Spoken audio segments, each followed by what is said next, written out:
السلام علیکم سامعین، 3 شوال المکرم اور 2 اپریل ہے۔ خبر کا عنوان ہے تدفین صبح 10 بجے ہوگی انشاءاللہ۔ ابھی کچھ دیر پہلے اس نامہ نگار نے مغربی اتر پردیش کے ضلع شاملی کے قصبہ کیران کے دینی ادارہ اشاعت الاسلام کے محتمم مولانا برکت اللہ امینی کی والدہ کے انتقال کی خبر دی تھی۔ مرحومہ کا انتقال ہو ہی گیا ہے، انا للہ و انا الیہ راجعون۔ دراصل ان کے کئی فرزند ہیں جو فی الحال ریاست کرناٹک میں ہیں۔ ایک وہیں امام و خطیب ہیں، ایک کام کرتے ہیں، اور دوسرے ایک پروگرام میں وہاں گئے ہوئے تھے۔ وہ سب کے سب وہاں سے فی الحال چل دی ہیں۔ ماسٹر سمیع اللہ خان، حافظ ماجد خان، یہ لوگ وہاں سے نکل لیے ہیں، تو یہ لوگ دیر سویر پہنچیں گے، اس لیے تدفین نماز جنازہ انشاءاللہ صبح 10 بجے ہوگی۔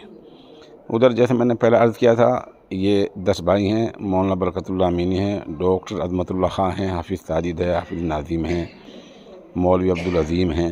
یہ ایک پورا علمی گھرانہ ہے۔ کوئی مدرسہ امینہ سے فارغ ہے، کوئی مظاہری ہے، اور کوئی قاسمی ہے، کوئی مفتاحی ہے۔ اس طرح ایک یہ علمی خانوادہ ہے۔ تو اس خاتون کی عظمت کا اسی سے اندازہ لگایا جا سکتا ہے کہ کس طرح اپنے بچوں کو پالا ہے، پرورش کی ہے، اور ان کو علم کی راہ پر گامزن کیا ہے۔ جیسے میں نے پہلے عرض کیا تھا کہ مرحومہ کے شوہر یعنی ادارے کے بانی مبانی قائد نعمت اللہ قاسمی کا 2011 میں انتقال ہوا تھا۔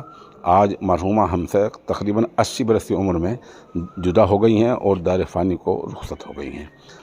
سبھی سامعین سے مرحومہ کی مغفرت کی دعا اور پسماندگان کے لیے صبر جمیل کی دعا کی درخواست کی جاتی ہے۔